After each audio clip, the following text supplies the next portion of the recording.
네, 64회 조사요원 기출 문제 1, 물음 1번 풀도록 하겠습니다. 교재는 1페이지를 펴시면 됩니다. 자, 1페이지 문제 1번 바로 들어갈게요. 자, 문제 1번. 자, 우리는 일단 물음 1번부터 풀 겁니다. 물음 1번을 먼저 우리 확인하고 오죠. 자, 물음 1번이 어디 있냐면은 여러분들 뒤에 11페이지에 있습니다. 일단 11페이지, 교재 11페이지에 물음 1번을 먼저 확인할게요. 자, 여러 자료가 주어져 있는데 물음 1번은 이 사람 박성실이라는 사람의 뭐라고요? 읽어볼게요. 2021년 귀속 근로소득 자료가 자료 1과 같을 경우 답안 양식에 따라 총 급여액 및 근로소득 금액을 산출하고 그 계산 과정을 구체적으로 작성하시오라고 해서 5점 이렇게 적혀 있죠. 그리고 양식은 바로 옆에 양식 보겠습니다. 자, 몇 페이지죠? 13페이지. 13페이지를 보시면은 물음 1번에 대한 양식이 주어져 있어요. 양식이. 자, 여러분, 제가 우리 앞 회차에서도 말씀드렸듯이 우리 서식 있죠, 서식? 특히 우리 2번하고 3번 문제는 법인세 문제잖아요. 법인세 신고와 법인세 조사 관련한 거는 서식이 늘 똑같습니다. 소득금액 조정 합계표 작성하고 그걸로 과세 표준 및 세액 조정 계산서, 세액 결정 계산서 신고 하는 거. 그 두 양식. 소득금액 조정 합계표하고 과표 및 세액 계산서. 요거 두 개 서식이 항상 같아요.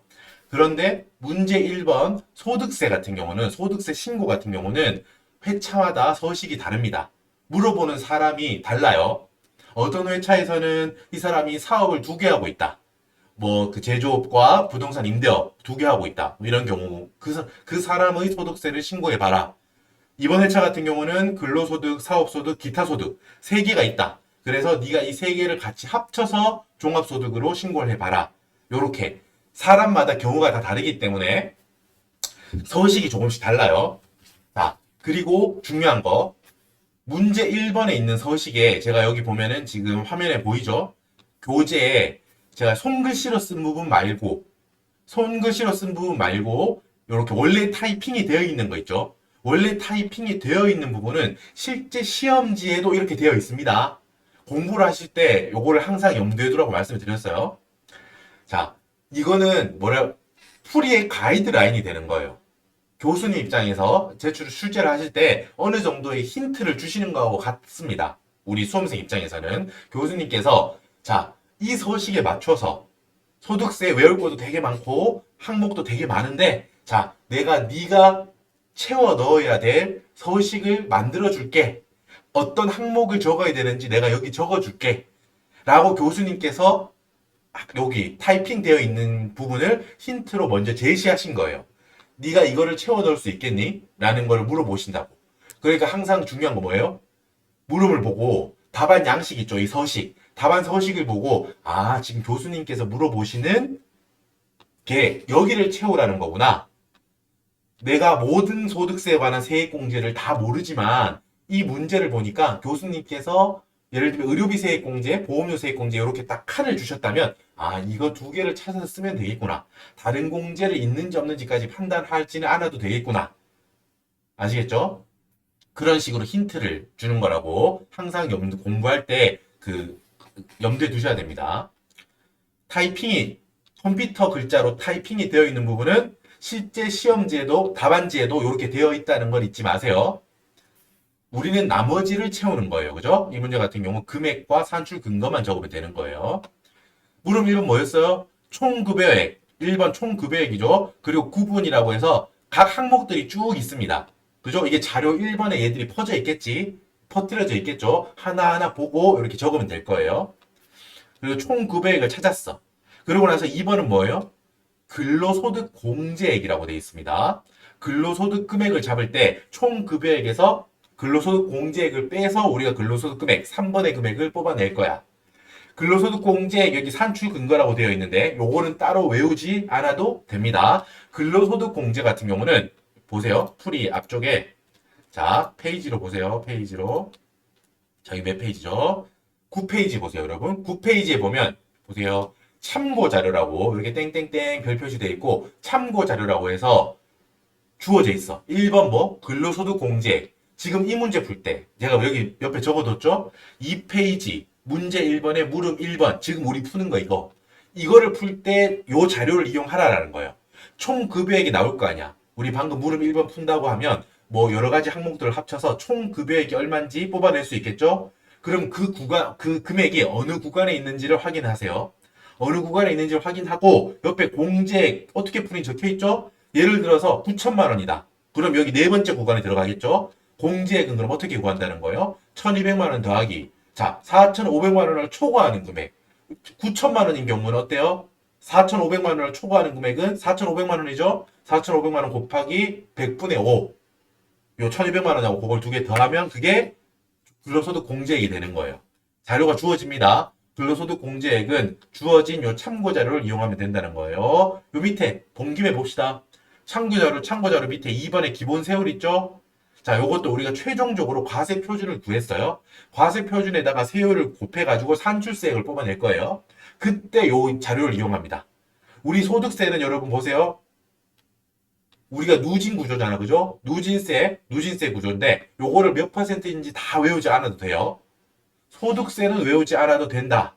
그죠? 제가 앞 회차 65회 풀 때 말씀드렸죠. 소득세는 이렇게 기본 세율이라고 해서 주세요. 그래서 종합소득 과세 표준이 어느 구간에 있는지 확인하고 예를 들어서 네 번째 구간이다. 그러면 그 과세 표준 나온 데다가 35% 곱하고 1,490만 원을 빼면 그게 바로 산출세액이 바로 나오는 거예요. 누진공제 방식을 주신 거기 때문에 아주 심플하게 바로 풀 수 있습니다. 바로 산출세액이 뽑아져 나와. 제가 말씀드렸듯이 소득세는 외우지 않아도 돼. 소득세율은. 하지만 뭐는 외워야 된다고요? 문제 2번, 문제 3번을 풀 때 필요한 법인세 세율은 외워야 된다고 했죠? 그죠? 그거는 따로 주어지지 않으니까 외워야 된다고 했습니다. 2억까지 10%, 2억 초과분에 대해서는 20% 그렇게만 외워도 된다고 했어요. 그 이상은 참고용으로만 나중에 풀 때만 말씀드릴게요. 실질적으로는 보통 우리 시험에서 문제 2번, 문제 3번의 법인세 과표는 뭐 몇억 혹은 몇십억 요 정도로 나올 거예요. 그러니까 2억에서 2억 구간만 하면 돼. 2억 이하까지 10%, 2억 초과분은 20%. 요것만 외우면 된다고 했어요. 자, 요렇게 보고 나서 우리는 자, 물음 1번은 결국 뭐예요? 일단 물음 1번은 근로소득 금액을 네가 찾아낼 수 있냐라는 거야. 자료 1번에 따라서라고 했죠. 자료 1번은 근로소득에 관한 자료겠죠. 우리 물음 2번, 물음 3번 다 보세요. 물음 2번은 뭐예요? 자료 2, 자료 3번에 사업소득하고 기타 소득에 관련된 자료가 있을 거야. 그거를 보고 물음 2번 사업소득 금액, 기타 소득 금액을 찾아내라는 거예요. 물음 3번은 그 후 단계. 이제 각 근로소득 금액, 기타 소득 금액, 사업소득 금액 세 개를 다 찾았잖아. 물음 1번, 물음 2번에서. 그거를 가지고 물음 3번에서 다 더해서 종합소득 금액을 찾아. 거기서 소득공제 찾고 세액공제 찾고 쭉 내려가서 결정세액까지 다 풀어봐라. 세액공제, 소득공제를 네가 다 찾아서 풀어봐라. 이게 물음 3번이에요. 알겠죠? 한 단계씩 갈 거예요. 여러분 소득세는 갈 길이 되게 깁니다. 천천히 호흡을 천천히 하면서 한 단계씩 해나가는 겁니다. 우리 물음 1번 합니다. 우린 지금 물음 1번 근로소득 금액을 찾아봅시다. 자, 여러분 뒤에 서식 있죠?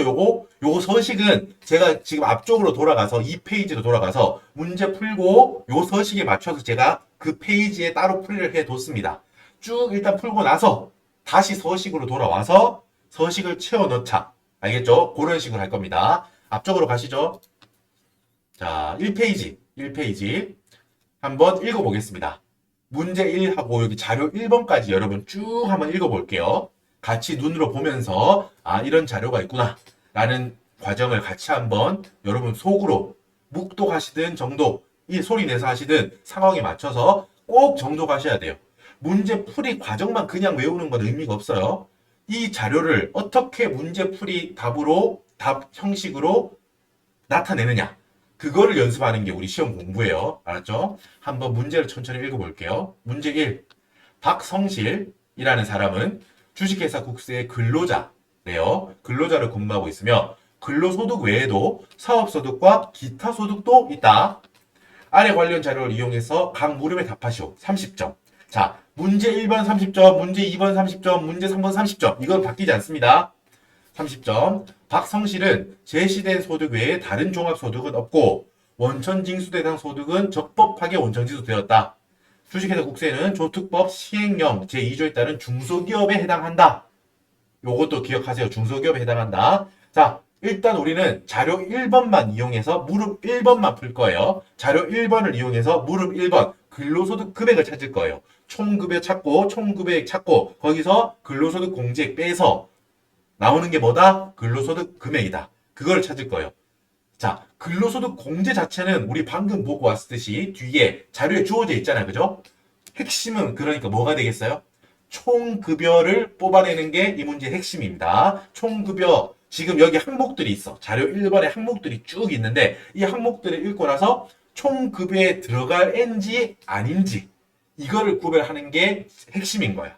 알겠죠? 일단 쭉 한번 읽습니다. 자료 1. 근로소득 자료 근무기간은 2021년 1월 1일부터 2021년 12월 31일까지 1년입니다. 1번 본봉 월 400 그리고 및 상여금 보너스 500% 6,800만 원 있고요. 2. 회사가 박성실의 퇴직급여로 지급하기 위하여 단기에 퇴직연금 계좌에 적립한 금액 400만 원. 뒤에 따라 있는 설명 읽을게요. 근로자가 적립금액을 선택할 수는 없으며 회사 내 별도의 퇴직연금 적립 규칙이 있다고 합니다. 그게 400만 원 있어요. 3번 매월 지급받는 식대 10만 원과 매월 제공되는 식사 20만 원. 이렇게 한 달에 30만 원씩 12개월이니까 여기 360만 원. 그죠? 4번 법인세법에 의하여 상여로 처분된 금액. 인정상여. 근로를 제공한 사업연도는 2020년이고요. 법인세 신고일은 2021년 3월 25일이네요. 요게 얼마? 1,000만 원. 5번. 잉여금 처분에 의한 상여금. 2020년 법인 실적에 의한 상여금으로서 이에 대한 잉여금 처분 결의일은 2021년 3월 20일. 1,000만 원 있네요. 6번. 사규. 회사 규칙, 회사 내 규칙에 따라서 실제 여비 대신 지급받은 자가운전 보조금 매월 40만 원 해서 1년치 480만 원.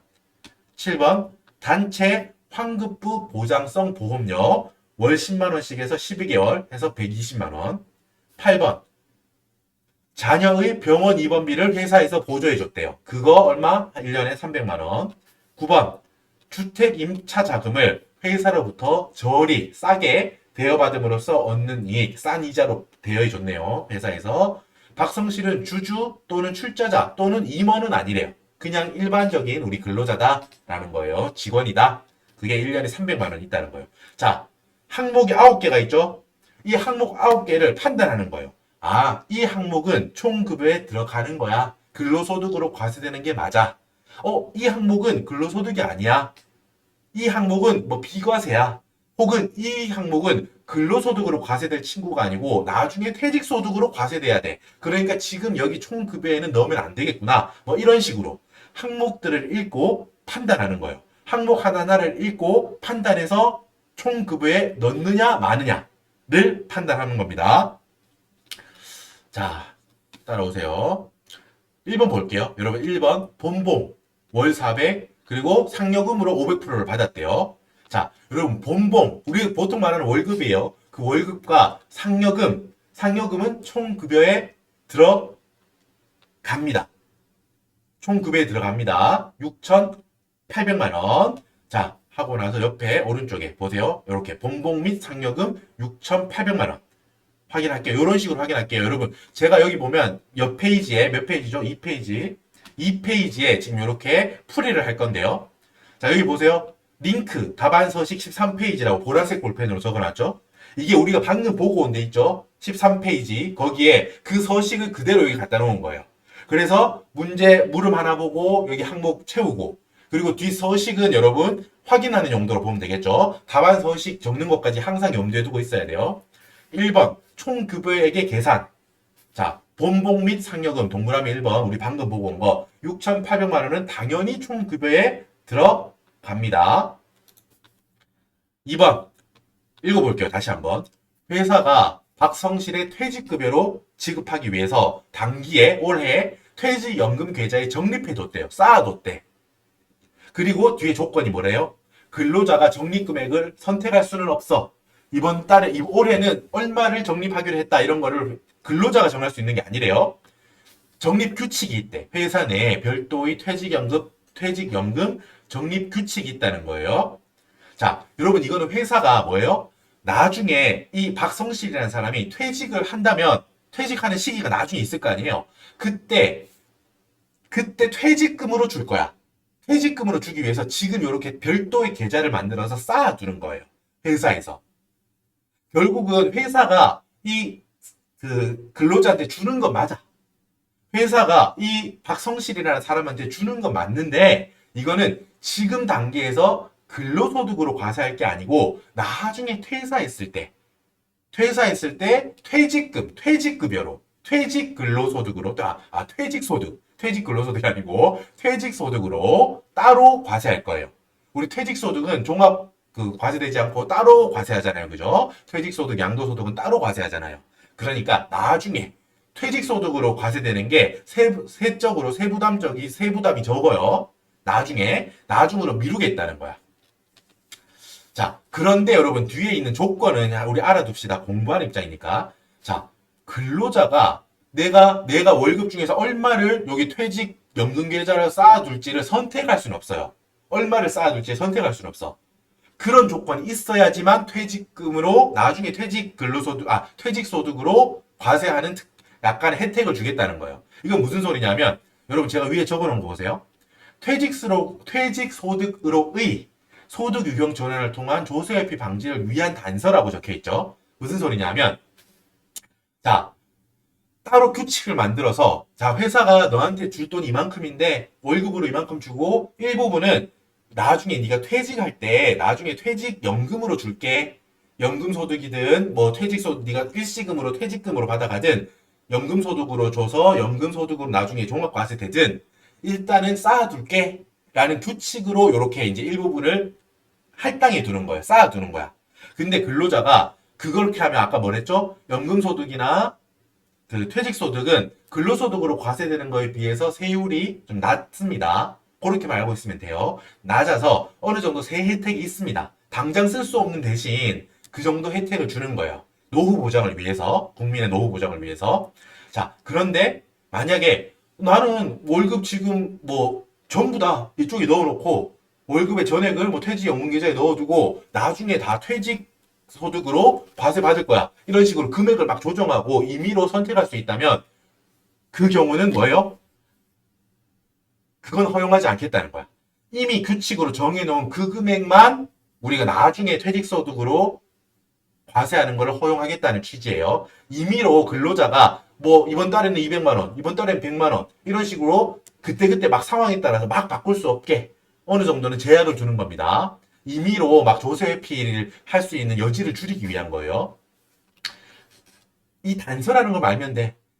회사가 이 사람한테 줄 돈을 퇴직연금 계좌에 쌓아두는 거는 뭐다? 나중에 여기 적어놨죠? 퇴직하는 시점에 퇴직소득으로 과세하려는 거예요. 그걸 어느 정도의 메리트를 줘서 지금 당장 근로소득으로 돈을 다 써버리면 나라 입장에서는 나중에 이 사람이 뭐 노후 자금이 없으면 나라 전체적으로 봤을 때 곤란한 상황이 생길 수 있잖아요. 그렇기 때문에 일부 금액에 대해서 메리트를 주는 거야. 혜택을 줌으로써 적립하자. 노후에 어느 정도 나라에서도 뭐 복지적인 것도 있지만 스스로 연금을 받든 퇴직금으로 받든 나중에 네가 쓸 수 있게 좀 저축 좀 하자라는 그런 걸 유인을 하기 위해서 이런 제도가 있는 거거든요. 다만 뭐 네 임의대로 근로자 임의대로 막 적립 금액을 막 바꿀 수는 없다. 어느 정도 금액에 대해서는 나중에 퇴직할 때까지 네가 요거를 쓰지 않고 저축해 둔다면은 혜택을 줄게. 야, 요 정도만 여러분 이해하시면 돼요. 우리 시험에서 퇴직소득이나 연금소득을 어렵게 묻진 않거든요. 그러니까 지금 개념은 그것만 이해하시면 돼. 아, 회사가 원래 이제 근로소득 일한 대가로 돈을 주는데 그 중에서 일부를 나라에서 정해놓은 어떤 퇴직연금 계좌 뭐 그런 거에 쌓아준다면 세법적인 혜택을 좀 주려는구나. 당장 근로소득으로 과세하면 좀 세부담이 큰데 나중에 퇴사할 때까지 그거를 미뤄둔다면 저축해둔다면 나라에서도 어느 정도 혜택을 주려고 하는구나. 그 정도만 이해하시면 돼요. 400만 원. 그러니까 뭐예요, 여러분? 결론 뭐다? 이 경우는 이 400만 원, 1년 동안 이 400만 원을 퇴직연금 계좌에 적립해 뒀는데 회사가 이 금액에 대해서는 21년에 근로소득으로 과세하는 게 아니고 나중에 뭐 10년, 20년, 30년 뒤에 이 박성실이라는 사람이 퇴사했을 때 그때 퇴직소득으로 과세하려는 거기 때문에 지금은 어때? 결국 근로소득으로 과세되는 총 급여액에서는 빠진다는 거지. 여기 보세요. 점이란 뜻이에요. 맞죠? 없다는 거야. 근로소득으로 과세 안 된다는 거예요.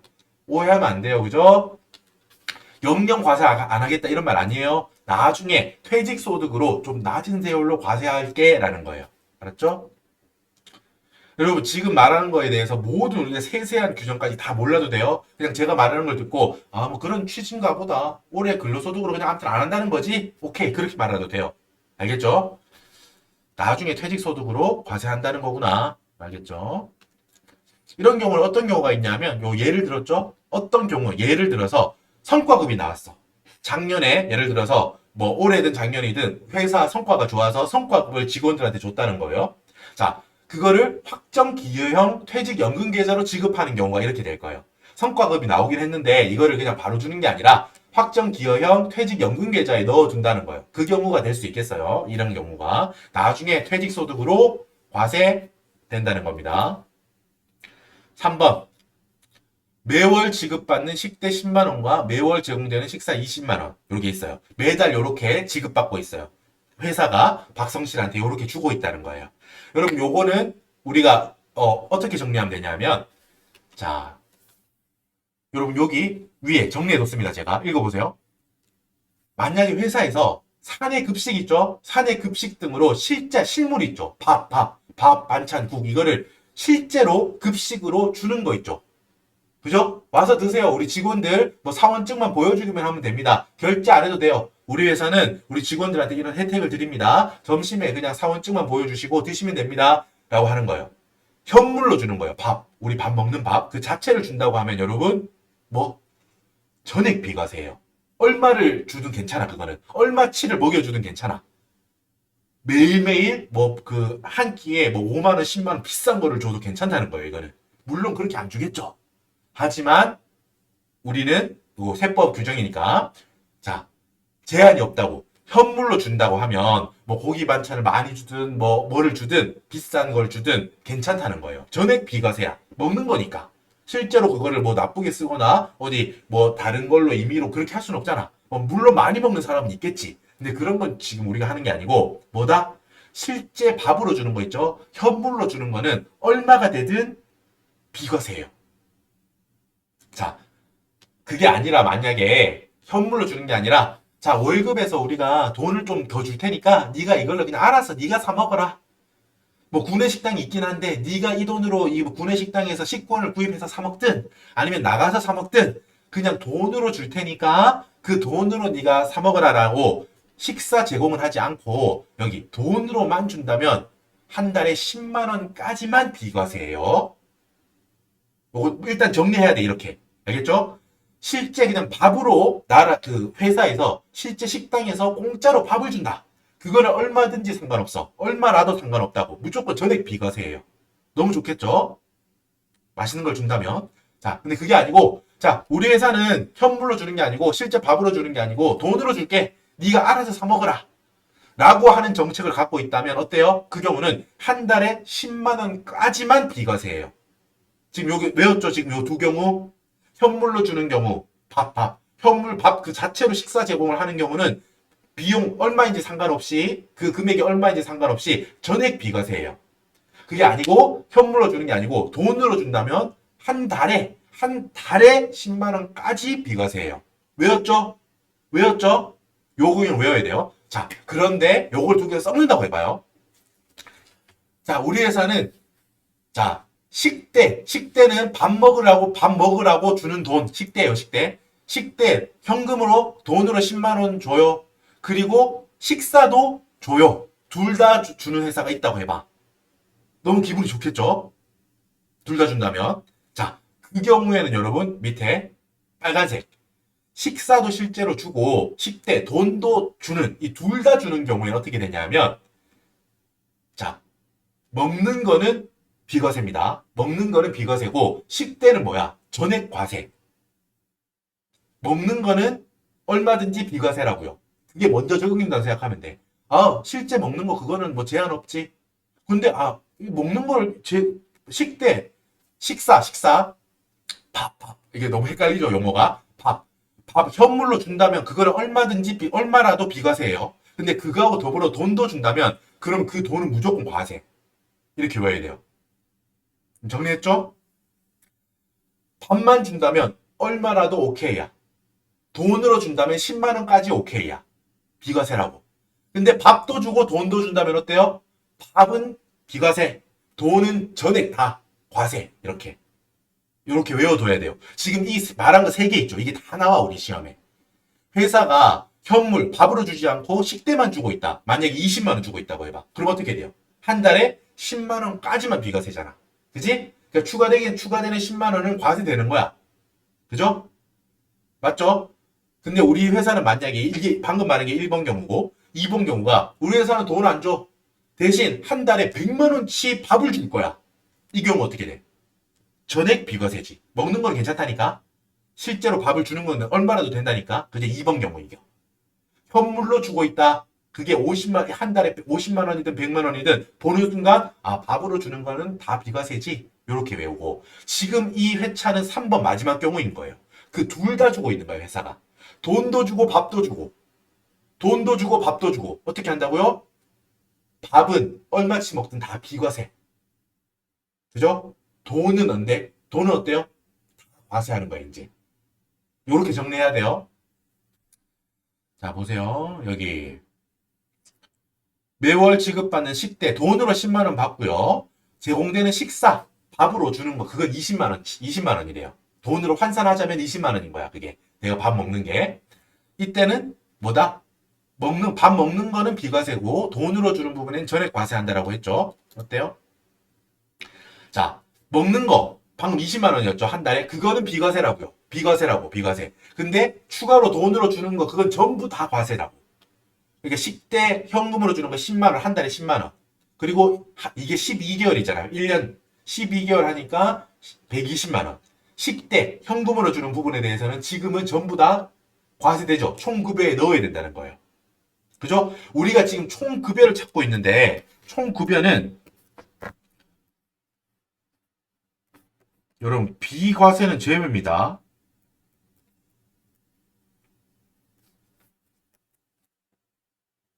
펜 상태가 그렇게 안 좋네요. 자, 비과세는 제외라고, 제외. 알겠죠? 비과세는 제외되고, 과세되는 애들만 여기 총급여액에 적는 거예요. 알았죠? 그러니까, 우리가 실제로 한 달에 밥 먹는 건 20만 원 치인데, 그거는 오케이? 20만 원이 아니라 50만 원 치도 괜찮아. 100만 원도 괜찮아. 직원들한테 밥을 주는 거는 뭐 아주 장려할 만한 행위야. 많이 줘도 돼. 복지를 위해서 많이 주렴. 오케이. 하지만 그거하고 더불어서 만약에 돈을 얹어준다면 돈만 준다면 10만 원까지 비과세인데 밥도 주면서 돈도 주면 이 돈은 전부 다 과세해요. 알겠지? 비과세 혜택을 먹는 걸로 다 받은 거야 지금. 이렇게 외워야 돼.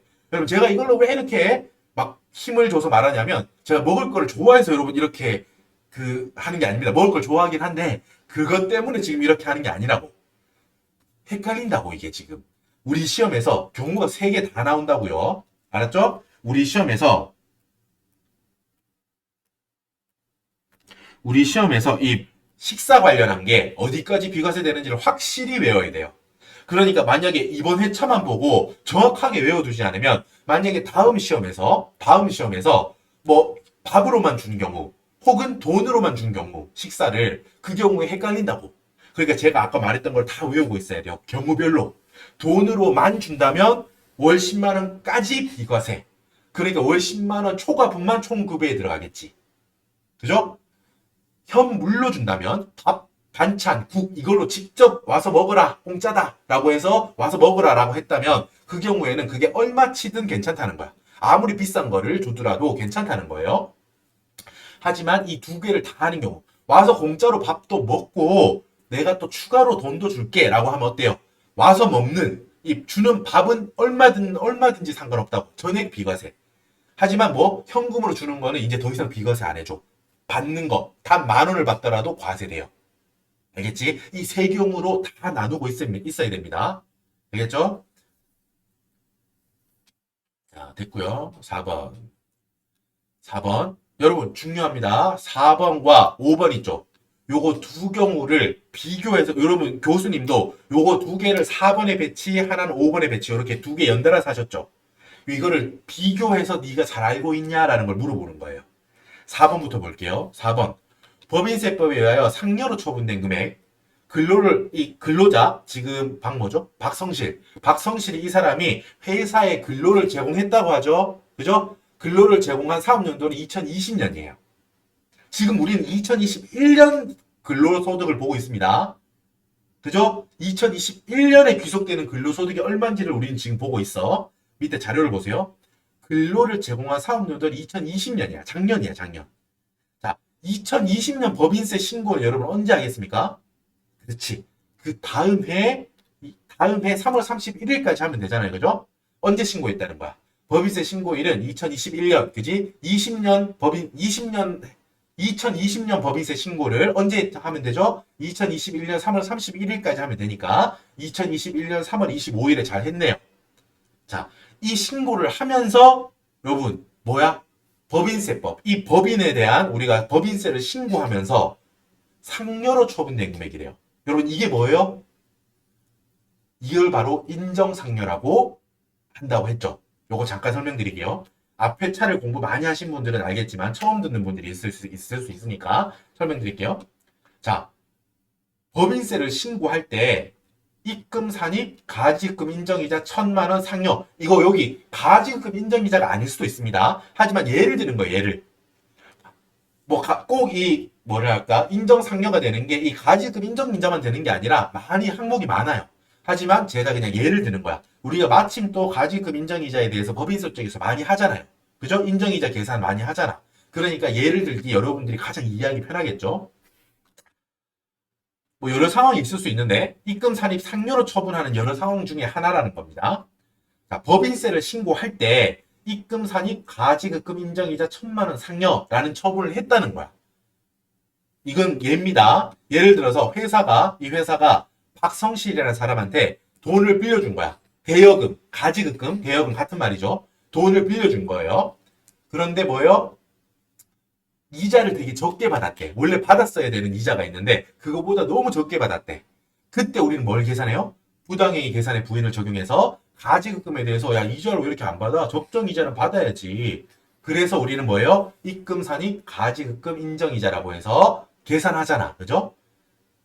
실제로 이자 수익으로 받지는 않았지만 이거는 네가 마치 법인 너 받은 거하고 똑같이 법인세 신고해서 세금 내. 입금 산입 인정이자. 이자 실제로 받았진 않지만 받은 건 아니지만 이자로 나는 인정할 거야. 인정한다는 게 간주한다는 거지. 이자로 볼 거니까 이만큼 세금 내라 라고 하는 거였잖아요. 그지? 입금 산입 가지급금 1,000만 원 상여인데 법인 입장에서는 뭐였어? 내가 법인 입장에서는 1,000만 원만큼 받았어야 될 이자를 안 받았잖아. 그러니까 세법은 야 너 누구 맘대로 안 받아. 특수관계자고 누가 그렇게 하래. 그 부당한 행위 내가 부인할 거야. 부당행위 계산의 부인이잖아. 세금 더 내. 입금 산입 1,000만 원 상여해서 법인세를 더 냈겠죠. 그죠? 그러면서 뭐예요? 자, 상여로 처분했죠. 이 1,000만 원은 회사가 받았어야 될 이자를 안 받았잖아. 그래서 회사는 법인세를 더 내야 돼. 그죠? 이 1,000만 원에 대해서 마치 이자를 받은 것처럼 세금을 더 내라는 거잖아요. 그죠? 그죠? 실제로 안 받았지만 자, 이 1,000만 원은 마치 뭐하고 똑같은 거예요? 이 회사가 이 근로자한테 뭐 대표이사든 어떤 특수관계에 있는 그 사람한테 돈을 지원해 준 거하고 똑같죠. 만약에 박성실이라는 이 근로자 혹은 뭐 대표이사든 주주든 특수관계자가 회사가 아니라 그냥 일반 시중은행 아니면 그냥 일반적인 그냥 그 금융권에서 돈을 빌린다고 하면 당연히 그 이자만큼을 줘야 될 거 아니야. 상대방한테 빌린 대가로. 근데 회사하고 나는 특수관계자니까 이자를 뭐 싸게 주거나 안 주거나 특수하니까 돈을 빌린 거 아니야. 그죠? 회사에 손해가 생기잖아. 그지? 그런 계약은 마치 뭐하고 똑같다는 거야. 회사가 그 이자만큼을 지원해 준 거하고 똑같죠. 실질이. 그죠? 다른데 이 박성실이라는 개인이 가서 돈을 빌렸으면 이 1,000만 원만큼 이자를 냈어야 되는 거야. 근데 이 특수관계에 있는 법인, 내가 하고 특수관계에 있는 법인하고 계약을 한 거니까, 거래를 한 거니까 너한테 돈 안 준다라고 지금 했다는 거잖아. 근데 세법이 볼 때는 그건 부당하다는 거야. 누구 맘대로 그렇게 하냐는 거야. 너희 특수관계에 있어서 법인의 그 세금 덜 내게 하려고 하는 거 아니냐. 지금 잡았죠? 부당이익 개선의 부인 잡았잖아. 그래서 입금 산입에서 법인세 더 내게 했지. 그리고 그 1,000만 원만큼은 지금 이 예를 들면 이 1,000만 원만큼은 뭐하고 똑같다고요? 그렇죠. 회사가 1,000만 원만큼을 이 근로자한테 준 거하고 똑같다고요. 보너스로 준 거하고 똑같지. 그지? 다른 데 갔으면 그만큼 얘가 돈을 줬어야 되는데 회사가 안 받을게 라고 했다는 거는 이 1,000만 원만큼에 대해서 이 근로자한테 보너스로 준 거하고 결과적으로 똑같잖아. 이 1,000만 원만큼을 이 특수관계인이 이득을 받잖아요. 그죠? 그지? 지금 따라오고 있죠? 지금 방금 말한 게 여러분 앞회 차에서 45회차 강의에서 여러 번 나왔죠. 그죠? 법인세에서 45회차 법인세 문제를 풀 때 2번 나왔어. 가지금 인정이자 그 부분에 대해서 제가 다시 한번 짧게 요약해서 설명드린 거예요.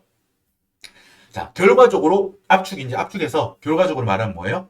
이 1,000만 원만큼을 이 법인세법에서 법인이 법인세 신고를 할 때 상여로 처분됐다는 거죠. 입금 산입, 여기 상여. 그지? 이 근로자가 1,000만 원만큼 보너스를 받아간 걸로 처분했다는 거잖아, 지금. 그러니까 실제로 현금으로 보너스 따라고 해서 계좌에 싸준 건 아니야. 근로자 그 통장에 직접 보내준 건 아니지만 받아야 될 돈을 안 받았으니까 세법에서는 네가 실질적으로는 1,000만 원만큼을 얘한테 준 거하고 똑같다라는 거예요. 세법 입장은. 보너스로 준 거하고 똑같다라는 거야. 그러니까 입금 산입 상여를 했어요. 그거를 바로 우리는 인정 상여라고 해. 실제로 돈을 준 건 아니야. 하지만 실질적으로는 돈을 준 거하고 똑같잖아. 그러니까 보너스, 상여를 준 걸로 인정하겠다는 거야. 인정이라는 표현은 의제, 간주라고 생각하면 돼요. 인정 상여가 여러분 지금 우리가 보통 평소에는 인정이라는 걸 이러잖아요. 야, 나는 널 인정한다. 너 참 훌륭한 친구구나. 인정해. 난 널 훌륭한 사람으로 인정한다. 지금 우리는 심정적으로는 그렇게 많이 쓰잖아요. 일상에서. 근데 그렇게 받아들이지 말고 이 인정이라는 거는 의제한다라고 받아들이면 됩니다. 간주한다는 거야. 실제 보너스를 준 건 아니지만 상여, 보너스를 준 걸로 나는 볼 거야. 그걸로 인정한다. 이렇게 생각하면 돼요. 심정적으로. 알겠죠? 그러니까 요거는 실제로 돈을 준 건 아니지만 인정상여니까 법인세법. 이 법인이 법인세를 신고할 때 법인세 신고 항목에다가 소득금액 조정 합계표에다가 가산 항목이잖아. 그지? 입금 산입 송금 불살 요 곡칸에다가 입금 산입 가지금 인정이자 말했듯이 가지금 인정이자는 지금 예를 드는 거예요. 인정상여는 여러 가지 경우가 있을 수 있어. 근데 지금은 그냥 여러분들이 이해하기 편한 걸로 하나 예를 드는 겁니다. 가지금 인정이자로 1,000만 원 상여 처분을 했다는 거야. 법인세 신고할 때 이 회사가. 그에 따르는 여기 마지막에 소득 처분이 상여라고 했잖아. 그지? 이 상여가 박성실이라는 근로자한테 보너스로 준 걸로 처분한 거야. 그래서 추가적인 지금 소득세 부담을 생겼잖아. 그죠? 지금 여기 이렇게 있는 거라고. 넘어온 거야. 법인세 쪽에 법인세를 신고하면서 우리가 처분한 그 조정이 이 상대방 소득세를 신고하는 근로자한테 영향을 끼치는 거예요. 알겠죠? 자, 여기가 인정상여에 대한 기본적인 개념을 말씀드린 거고. 잠깐만요. 물 좀 마실게요.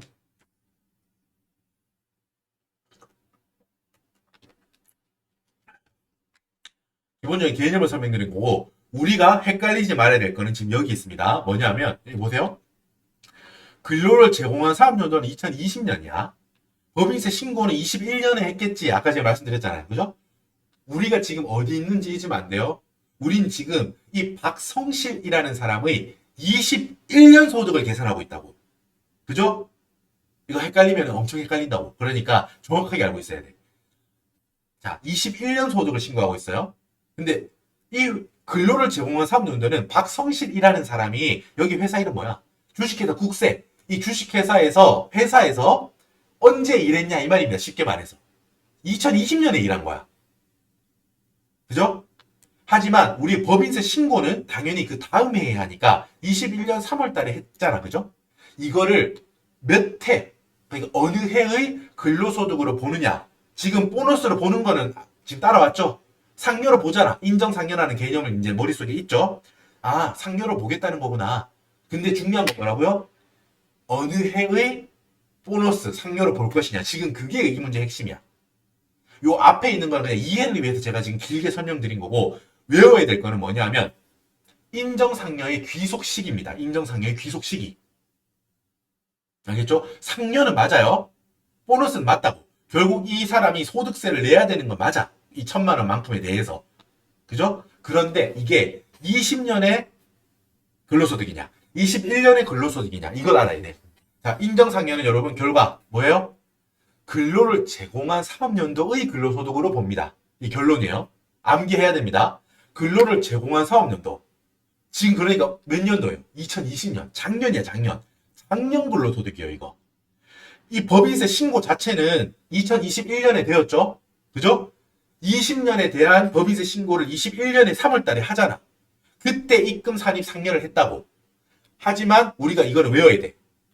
인정 상여 오케이. 그리고 그게 지금 보너스로 과세돼야 되는 거 오케이. 따라왔는데 이게 어떤 해의 근로소득이냐. 이거를 외우고 있어야 돼요. 언제라고요? 근로를 제공한 사업연도. 쉽게 말해서 일한 사업연도. 일한 사업연도. 일은 여러분 오해하면 안 돼. 이 사람은 지금 잘린 게 아니에요, 아직. 그죠? 계속 일하고 있다고. 몇 년 전부터 했다고 해봐. 20년, 21년, 22년 지금 계속 일하고 있다고 해봐요. 근로를 제공한 사업연도는 이 사람이 2020년에만 근로를 제공하고 그만뒀다 이런 말이 아니에요, 지금. 지금 이 상여로 처분된 이거 있죠? 이게 관련된 게 있을 거 아니야. 뭐, 가지금 인정 이자들 여러 상황이 있을 건데, 입금 산입 상여를 하게 된 그 처분이 되는 그 원인되는 사실 있죠? 입금 산입 상여를 하게 되는 그 사실이 일어난 그 해 있죠, 그 해. 그걸 말하는 거예요. 근로는 계속 제공하고 있겠죠. 18년, 19년, 20년, 21년 뭐 잘리지 않았다면 계속 일하고 있다고. 근데 지금 여기서 근로를 제공한 사업연도가 2020년이라고 교수님이 주신 거는 지금 이 입금 산입 상여 있죠. 법인세 신고하면서 입금 산입 상여로 요 처분한 요거 관련된 거, 요때 일한 거, 그걸 말하는 거라고. 요거하고 관련돼서 일한 해가 몇 해냐 지금 그걸 말하는 거야. 알겠죠? 이거와 관련해서 근로를 제공한 사업연도는 2020년이라는 거예요. 쉽게 말해서 지금 이해했죠? 그러니까 몇 년도 근로소득이라는 거야? 작년 2020년 근로소득이야. 그러니까 4번 보세요. 여기 봐. 인정상여. 옆에 보세요. 결론 봐. 없죠? 2021년 총급여에 넣어야 될 금액이 있어 없어? 없어요. 없다고. 이거를 판단할 수 있어야 돼요. 일단 여러분들은 스텝 1 인정상여라는 게 여기 일단 이 문구에 대해서 익숙해지세요. 법인세법에 의하여 상여로 처분된 금액 요런 게 세법상 문구야. 이거를 보고 나서 이게 인정상여를 지금 말씀하시는 거구나 교수님이. 인정상여라고 하는 거는 법인세를 신고할 때 법인세법상 소득금액 조정 합계표의 가산 조정에 입금 산입 상여라고 처분을 해서 법인 입장에서는 법인세를 더 내고 그 금액만큼은 추가적인 소득세 부담을 해야 되는 건데 누구한테 소득세 부담을 하느냐를 우리가 귀속을 찾아간다고 했지. 상여니까 그 상대방한테 보너스를 준 걸로 보겠다는 거구나. 그러니까 지금 우리는 소득세니까 그 보너스를 받아간 걸로 보는 쪽을 소득세 신고하고 있구나. 그러니까 지금 이 법인세법에 의하여 상여로 처분된 금액 얘는 보너스로 총급여에 넣어야 되는 항목이구나. 지금 이게 스텝 1이야. 머릿속에서 이렇게 판단할 수 있어야 돼요. 제가 지금 말을 길게 했지만 딱 보는 순간 알 수 있겠지? 오케이. 총급여에 들어갈 항목이구나. 이게 스텝 1이라고. 스텝 2 뭐? 몇 해, 어느 해의 근로소득이냐? 이걸 지금 찾아야 된다고. 이게 만약에 문제상에 근로를 제공한 사업연도는 2021년, 법인세 신고일은 2022년 3월 25일이다 라고 되어 있었다면 얘는 뭐예요? 이 1,000만 원은 여기 들어가야지. 맞지? 그죠? 귀속 시기가 중요하다고요. 어느 해의 근로소득으로 볼 것이냐. 그게 스텝 2야. 그 판단이. 알겠죠?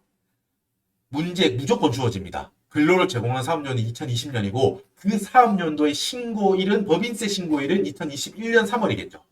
요렇게 주어진다고. 그러니까 여러분 공부를 정확하게 하지 않으면 헷갈린다고요. 예를 들면 이 회차를 보면서 요런 귀속식이 몰라. 인정상여 1,000만 원. 문제 풀면서 안 넣었네. 다음 회. 그냥 아무 생각 없이 그냥 다음 회차 푸는데 인정상여가 나왔는데 귀속식이 생각도 안 하고 그냥 내가 저번 회차 풀었었는데 인정상여는 총급여에 안 넣나 봐. 점 찍고 넘어가면 틀리는 거예요. 무조건 확인하라고. 이 귀속 시기가 2021년 거인지 아닌지, 그러니까 여러분들이 문제를 푸는 해인지 아닌지, 근로를 제공한 사업연도, 요거를 보라고요. 근로를 제공한 사업연도. 중요하죠? 근로를 제공한 사업연도. 요거 2022년. 요게 작년이니까 올해는 아니구나 라고 판단하고 올해는 아닙니다 라고 점 찍고 넘어가야 돼요. 그죠?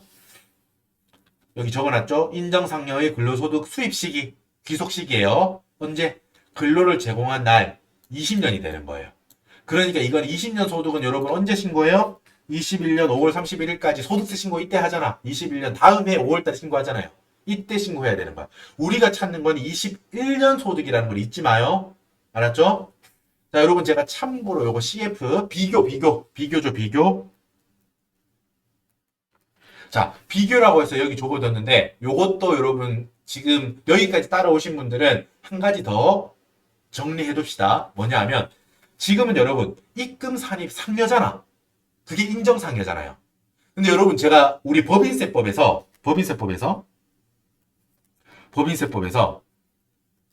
뭐 입금 산입 뭐 100원 지금 상여잖아. 그죠? 앞에 여기 뭐 그거는 쓰지 않을게요. 뭐 지금 가지금 인정이자 뭐 이런 식으로 입금 산입 100원 상여. 지금 이 경우죠. 이게 인정 상여잖아요. 근데 뭐예요? 만약 입금 산입 만약에 100원 배당. 그지? 여러분 만약에 회사가 만약에 부당행위를 계속 이야기해 볼게요. 부당행위를 했어요. 그래서 부당행위 계산에 부인을 하는데 그 상대방이 근로자가 아니고 주주야. 그러면 우리는 그걸 처리할 때 어떻게 해요? 입금 산입, 뭐 부당행위 계산에 부인, 뭐 100원 배당이라고 처분하죠. 이게 바로 여러분 뭐다? 인정 배당이에요. 그죠? 똑같아 논리는. 회사하고 뭐 주주하고 부당하게 뭔가 그 경제 행위를 해서 회사의 세부담을 부당하게 낮춘 거예요. 세법은 그거를 인정하지 않겠다는 거지. 너희 누구 마음대로 그렇게 하냐? 라고 하는 거라고 했잖아. 그리. 그죠? 그때 입금 산입 100원 배당을 했다고 해봐. 똑같아요. 인정 상여하고 개봉 로직이 똑같아. 어때? 회사는 입금 산입 100원 했으니까 그만큼 과세 표준이 커지겠지? 그만큼 세금을 더 내야 돼. 법인세를. 자, 그 마지막에 배당으로 처분했으니까 이 100원은 실질적으로 주주한테 100원을 준 거하고 똑같다는 거예요. 그렇지? 그리고 이 100원을 가져간 거하고 마찬가지인 주주의 뭐다? 배당 소득세를 더 내라는 거예요. 금융소득에 이자소득세하고 배당소득세 있잖아요. 그 배당소득을 더 내야겠죠. 이 주주의 배당 가져간 걸로 보니까. 마찬가지로 마지막에 뭐 입금 산입, 뭐 100원, 기타 소득이라고 하는 경우도 있었죠. 여러분 제가 지금 말하는 거 65회차 법인세법 쪽에 보세요. 부당행위 계산의 부인 제가 정리해 놓은 거 봐. 귀속자에 따라서 상여로 처분하거나 배당으로 처분하거나 기타 소득으로 처분하거나 뭐 혹은 기타 사유 유출로 처분한다. 이렇게 정리 쭉 해뒀잖아요. 그죠? 그 경우에 대한 거야 다. 그게 전부 다 상대방 입장에서 그 이득을 받아간 사람의 인정상여, 인정배당, 인정기타 소득이 되는 거예요. 만약에 기타 소득은 여러분 뭐예요? 만약에 뭐 주주나 뭐 대표이사에 뭐 그 아는 친한 사람이 왔다. 그래가지고 어쩔 수 없이 만약에 회사가 뭐 돈을 싸게 빌려주거나 뭐 그런 걸 했다고 해봐요. 그 경우에는 그 사람은 뭐예요? 회사하고 뭐 이상하게 찍혔네. 됐다. 회사의 뭐 뭐 근로자도 아니고 뭐 대표이사도 아니고 주주도 아니잖아. 그냥 압박을 해서 뭔가 가져갔다고 해봐요. 그 사람은 그럼 그거는 그 사람의 기타 소득이 되는 거야. 그 소득세 중에서 기타 소득이 되겠죠. 그게 바로 뭐다? 그 경우가 되는 게 인정 기타 소득이 되는 거예요. 그게. 알겠죠? 설명이 좀 길어지고 있는데 잘 따라오고 계시죠? 밑에 봐요. 빨간색. 자, 인정 배당, 인정 기타 소득의 수입 시기는 여러분 달라요. 근로를 제공한 날 이런 게 아니라고. 그죠? 뭐 주주니까 뭐 근로를 제공한 적도 없겠지. 만약에 얘를 배당이라고 하면. 자, 인정 배당, 인정 기타 소득은 우리 회사에서 나한테 일해주고 이런 게 아니기 때문에 근로를 제공한 날로 잡을 수가 없다고 애초에. 그죠? 그때는 여러분 뭐다? 결산 확정일로 합니다. 이게 무슨 소리냐면 만약에 2020년에 우리 법인세 신고를 지금 이 경우랑 똑같다고 해봐. 지금 여기 법인세법에 의하여 만약에 여기 배당으로 처분된 금액 있다고 해봐요. 배당으로 처분된 금액이 있어. 자, 그 경우에 2020년 법인세에 관한 우리가 신고였다. 법인세 신고일은 언제요? 2021년 3월 25일이었다라고 해봐. 이 경우에 여러분 이 배당소득은 몇 년도 배당소득이에요? 여기 결산 확정일이라고 했죠. 21년이라고 21년. 20년도 법인세를 신고하면서 한 처분이죠. 20년도 법인세를 신고하면서 입금산입 100원 배당이라고 적었잖아. 입금산입 100원 기타소득이라고 적었잖아. 그 경우에 20년 이 사람들의 이 주주나 이 뭐 제3자의 20년 배당소득, 20년 기타소득이 아니고요. 결산 확정일. 결산 확정일이라고 하는 거는 여러분 21년인데 자, 지금 약간 따라오기 헷갈리죠? 잠깐 들어봐요. 2020년 법인세는 이 결산은 언제 확정되냐면 주주총회에서 확정합니다. 2020년 1년 동안 회사가 장사를 할 거 아니에요. 그죠? 그럼 12월 31일에 결산 마감을 하겠죠. 우리 손익계산서, 뭐 데이터 대조, 재무상태표 마감을 하고 그거에 대해서 그 다음에 2월이나 3월쯤에 주주총회를 열어요. 그래서 주주 여러분, 우리가 작년에 21년 2월 달에 주주총회를 열어. 그래서 주주 여러분, 저희가 작년 2020년에 이런 장사를 이만큼 잘해가지고요. 돈을 이만큼 벌었고요. 이익잉여금은 이만큼 나왔으니까 배당은 이만큼 할 거고요. 뭐 이런 걸 보고한다고 주주들한테. 회사의 주인은 주주니까. 그때 주주총회에서 그래 잘했다 수고했어. 경영진 수고했습니다. 그때 결산이 확정되는 거야. 21년에 확정된다고. 결산 확정일은. 그죠? 그러니까 법인세 신고도 다음 해에 되죠. 결산 확정도 주주총회를 통해서 확정되거든요. 잉여금 처분 결의도 그때 확정되고. 그러니까 21년에 확정되는 거예요. 그때 그 확정일이 속하는 해의 배당소득, 그 확정일이 속하는 해의 기타소득으로 본다고요. 만약에 이게 주주나 제3자라서 기타소득이라고 한다면 그 경우에는 여러분 신고를 언제 하겠어요? 소득세잖아요, 지금.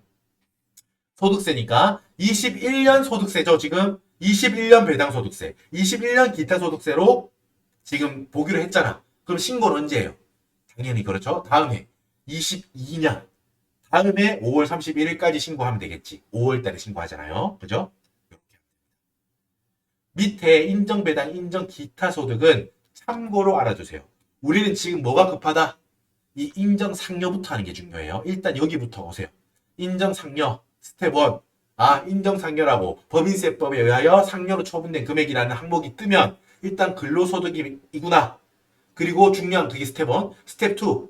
인정상여가 근로소득인 건 알겠어. 그런데 어느 해의 근로소득으로 귀속시켜야 되지? 수입 시기는 언제라고요? 근로를 제공한 날이 속하는 그 해의 근로소득으로 보는구나. 지금 이거 두 개 다 할 줄 알아야 돼요. 알았죠? 판단이 중요하다고. 제가 누누이 말씀드리지만 뭐 계산이 어렵거나 이런 게 아니에요. 계산은 주어져 있잖아요. 1,000만 원이라고. 인정상여 금액은 1,000만 원이야. 주어져 있다고요. 문제. 근데 이거를 보고 나서 얘를 이 1,000만 원을 21년도 총급여에 넣을 것이냐 안 넣을 것이냐 이거를 판단하는 게 실력이에요. 알았죠? 알겠죠? 알고 나면 어처구니 없을 정도로 쉬운 판단일 수 있지만 모르는 상태에서는 그냥 찍는 거야. 찍으면 안 돼. 알았죠? 외우시라고요. 근로를 제공한 날이 속하는 그 해의 근로소득으로 본다고. 됐죠? 그러니까 작년 거니까 이 인정상여는 2021년 근로소득이 아니야. 아니야. 점. 넘어가는 거야. 넘어갈게요. 5번. 자, 여기 중요합니다. 아까 말씀드렸듯이 지금 교수님께서는 이 4번과 5번을 네가 비교해서 이거 부에서 쓴 겁니다. versus 대 4번과 5번을 비교해서 잘 알고 있냐라는 걸 물어보시는 거예요, 지금. 5번 읽어볼게요. 잉여금 처분에 의한 상여금, 2020년 실적에 의한 상여금으로서 이에 대한 잉여금 처분 결의일은 21년 3월 20일이다 라고 똑같이 1,000만 원, 금액은 똑같아요, 지금. 자, 이걸 판단해 볼게요. 자, 여러분 이거는 아까 말했듯이 20년에 장사를 했어요. 2020년 1년 동안 법인이 영업을 했어. 그래서 대차 대조표, 재무상태표 같은 말이죠. 손익계산서 요 두 개 여러 가지를 작성을 했습니다. 자본 변동표 여러 가지 다 작성을 했어. 그래가지고 여러분 이거를 주주들한테 보고를 한다고요. 언제? 2021년 다음에 2월이나 3월에 주주총회가 열려요. 그때 주주님들 오세요. 주주총회 열 겁니다. 라고 해서 보고한다고 했죠. 아까 제가 말했던 거 똑같이 말하는 거예요. 2020년 1년 동안 뭐 주주 여러분들이 잘 도와주신 덕분에 뭐 매출은 이만큼 있었고요. 그래서 단기 순이익 이만큼 샜고요. 이만큼 생겼고요. 뭐 새로운 유형 자산, 뭐 좋은 기계 이런 것도 샀고요. 뭐 내년에 투자는 이만큼 할 거예요. 여러 가지 보고하면서 중요한 거 뭐를 보고하냐면 자, 2020년에 단기 순이익이 이만큼 생겨서 지금 이 회사의 잉여금이 이만큼 있습니다. 이익 잉여금이 이만큼 있습니다. 이 중에서 주주 여러분들한테 일부를 배당하겠습니다. 그게 잉여금 처분결이에요. 이 잉여금을 어떻게 처리할 것인지, 이 잉여금 생긴 거를 어떻게 나눌 것인지를 결정하는 시기예요. 어때? 일부는 주주들한테 주고 일부는 여러분 재투자해야겠지. 뭐 이익 생겼다고 다 주주들한테 주면 얘는 투자를 다시 할 수 없잖아요. 그죠? 그러니까 예를 들어서 이익잉여금이 100억이 생겼는데요. 주주 여러분들한테 환원해 드리겠습니다. 투자한 거에 대한 대가를 지금 드릴게요. 배당 30억 배당하겠습니다. 가져가세요. 입금해 드릴게요. 이렇게 하고 50억은 내년에 새로운 우리가 뭐 토지 이런 걸 사야 돼요. 그거에 투자하겠습니다. 유보하는 거지. 유보해두고 투자하겠습니다. 그리고 지금 20억 남았지. 이 20억은 저희 그 내부 직원들, 뭐 대표자나 뭐 대표 이사든 근로자든 우리 이번에 1년 동안 수고해준 우리 직원들한테 이 20억 우리 사기 진작 차원에서 1년 동안 열심히 했으니까 그 보너스로 좀 지급하겠습니다. 자, 이렇게 100억이라는 잉여금을 처분할 건데 괜찮으십니까? 이렇게 해도 될까요? 라는 거를 주주총회에서 승인을 받아요. 알겠죠? 그죠? 잉여금 처분 결의는 주주총회일에 한다고. 21년 3월 20일 다음 해 3월달 뭐 2월이든 3월이든 한다고요. 자, 그렇게 해서 지금 잉여금 처분에 의한 상여금 지금 말한 거 마지막에 말한 거 20억 있죠. 직원들한테 뭐 수고했고 앞으로도 더 사기 진작을 위해서 작년에 벌어들였던 돈 중에서 일부를 직원들한테 보너스로 주겠습니다. 라고 해서 주는 거 지금 이거야 이거. 잉여금 처분에 의한 상여금으로 지금 1,000만 원을 받은 거야 지금. 이 직원 박성실이라는 사람이 1,000만 원 보너스로 받은 거예요. 자, 이것도 중요한 건 뭐예요? 일단 상여금이니까 당연히 총급여에 포함돼요. 맞죠? 당연히 내가 일한 대가로 받은 거잖아 지금. 상여금은 당연히 총급여에 들어갑니다. 근데 지금 중요한 게 뭐겠어요 이게? 그렇죠? 귀속 시기겠지. 어느 해의 총급여에 넣을 것이냐. 그게 지금 중요하다고. 그죠? 옆에 보세요. 잉여금 처분으로 받은 상여 보너스라고. 이 수입 시기는 언제예요? 읽어보세요. 법인의 잉여금 처분 결의일이라고. 그러니까 다음 내년. 지금 2020년에 이 사람은 일을 했어. 그지? 2020년에 열심히 일해가지고 성과를 내서 그 대가를 지금 받고 있어요. 그죠? 그러니까 헷갈린다고. 그럼 2020년 아닌가요? 아니라고. 이거는 세법에 정해져 있어요. 귀속 시기를 딱 정해준다고. 이 사람 입장에서는 2020년에 열심히 일해서 거기에 대한 성과를 지금 언제 받아? 내년 2021년 3월 달에 돈을 내가 지금 받잖아. 그죠? 주주통계 통해서 받잖아요.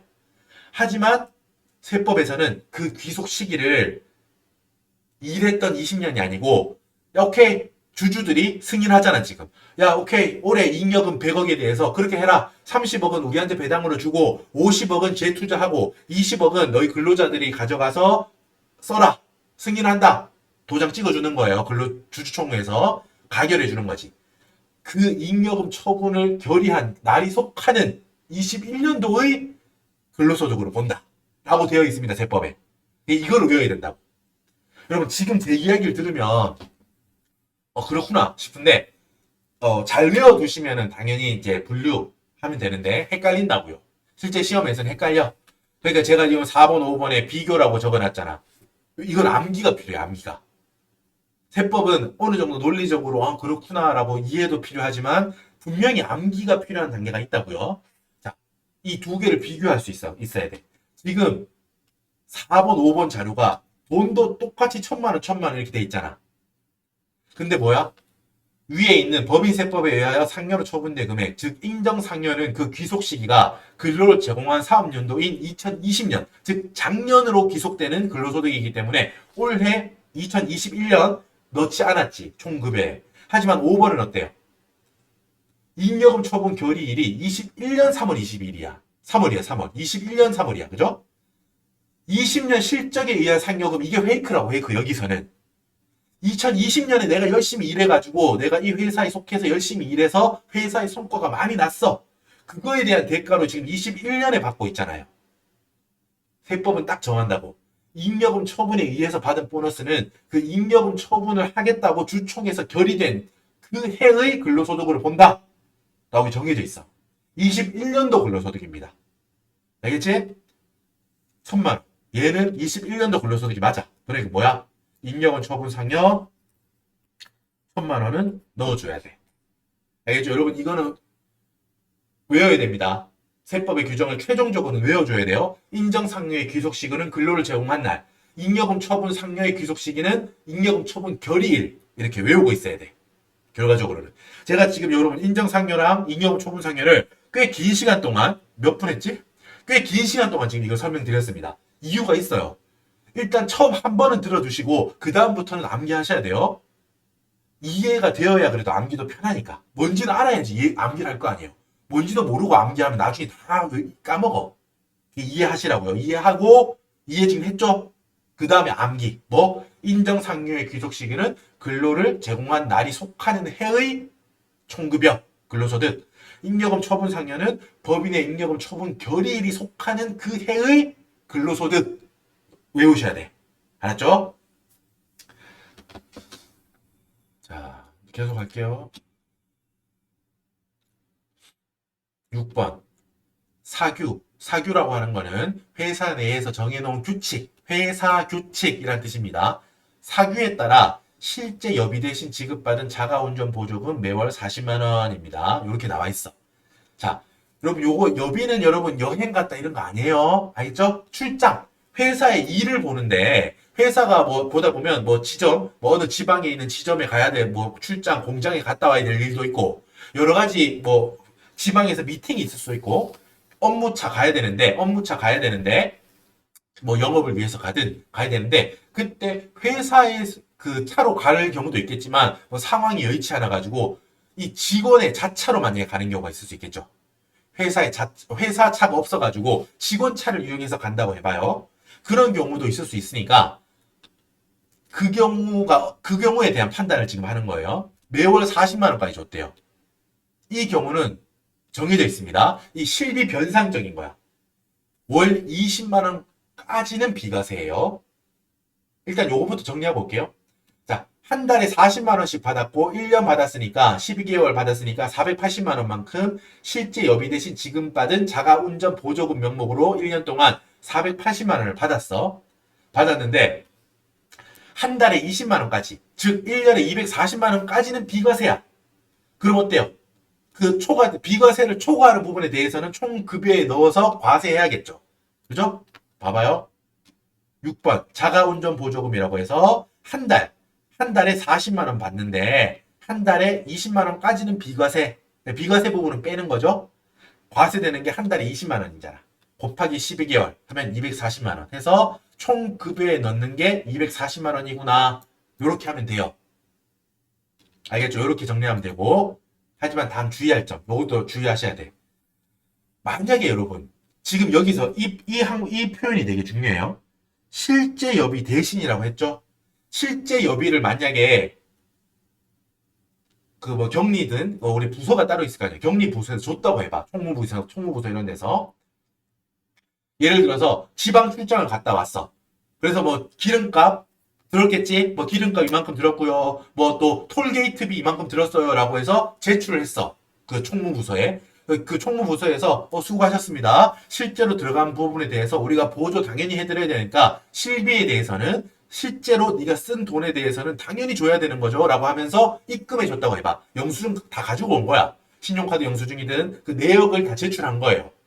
기름 이만큼 달렸고요. 톨게이트비는 이만큼 들었어요. 라고 그 내역을 제출하고 그만큼을 받았어. 만약에 여러분 보세요. 만약에 실제 여비를 받았으면 여러분 그거 자체는 실비를 내가 받은 거기 때문에 당연히 내 돈으로 회사 돈 낼 걸 내가 낸 거니까 그거에 대해서는 세금을 당연히 안 내요. 그건 당연한 거야. 근데 만약에 그렇게 받았잖아. 내가 쓴 기름값이랑 톨게이트비를 받았는데 그게 받고 나서도 추가로 만약에 자가운전 보조금으로 만약에 또 추가로 돈을 받았다. 그 경우는 어떻게 돼요? 그 경우는 자가운전 보조금 부분은 다 전액 과세돼요. 여러분 아까 그 밥 먹는 거하고 되게 비슷하죠? 그죠? 만약에 어땠어? 밥으로 줬으면 내가 그걸 다 먹었으면은 많이 먹었다고 뭐 더 과세하고 두 그릇 먹었다고 과세하고 이렇게 안 한다고 했잖아. 비싼 걸 먹었든 밥을 많이 먹었든 먹는 거는 전액 비과세였죠. 현금으로 준다면 어때? 한 달에 10만 원까지 현금으로 준다면 10만 원까지 과세 비과세였죠. 10만 원 초과분만 총급여로 넣어서 과세. 둘 다 준다면 어때? 먹는 거는 전액 비과세. 현금으로 주는 거는 전액 전부 다 과세. 이렇게 정리했었죠. 비슷해 이것도. 어떻게 정리하면 되냐면 내가 회사 업무를 보는데 내 차를 썼어. 기름값도 들고 톨게이트 비도 들었어. 그거를 만약에 내가 쓰고 나서 현금으로 그냥 한 달에 20만 원 받았다. 그럼 그 20만 원까지는 비과세예요. 30만 원 받았다. 20만 원까지는 비과세. 초과되는 10만 원만큼은 총 급여에 넣어서 과세. 요렇게 한다고. 그죠? 근데 만약에 현금으로 그냥 안 받고 내가 딱 그 쓴 만큼 실비만큼만 내가 정산받았다. 그거는 과세가 아니에요. 내가 당연히 기름값 넣은 내역 이만큼 갔다 왔다.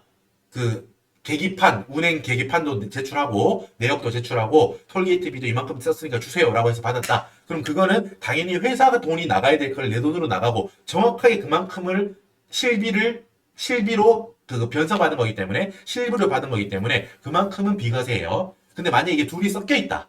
어때? 내가 운전 갔다 와서 한 달에 자가운전 보조금이라는 명목으로 한 달에 만약에 20만 원 받고 내가 톨게이트비랑 주유값으로 기름 넣은 값으로 내가 넣은 만큼 만약에 그만큼도 따로 받았다. 그 경우에는 어때? 지금 받은 현금으로 받은 이 20만 원은 전액 과세예요. 이해되죠? 여러분 요런 게 헷갈리시겠지만 외워두셔야 돼요. 자, 이때는 실제 여비, 그러니까 내가 그 실제로 내가 이만큼 썼으니까 주세요라고 해서 받은 게 아니야, 이 40만 원이. 그냥 내가 그냥 갔다 와서 그 정책상 우리 사규에 있다는 거야. 뭐 출장을 한 달에 갔다 오면 이만큼을 뭐 준다 이런 식으로 돼 있다는 거야. 직원의 자동차로 이만큼 출장을 갔던 경우는 한 회차 뭐 한 번 갔다 올 때 얼마를 준다 이렇게 돼 있다고요. 해봐요. 그 경우에는 얼마? 한 달에 20만 원까지는 비과세. 그 초과분만 과세. 그 지금 이렇게 계산했죠? 월 20만 원까지 비과세니까 그 20만 원 초과되는 부분에 대해서는 과세다. 이렇게 적었어요. 이렇게 6번 적었습니다. 자, 앞에 갈게요. 자, 7번. 자, 물 좀 마시고.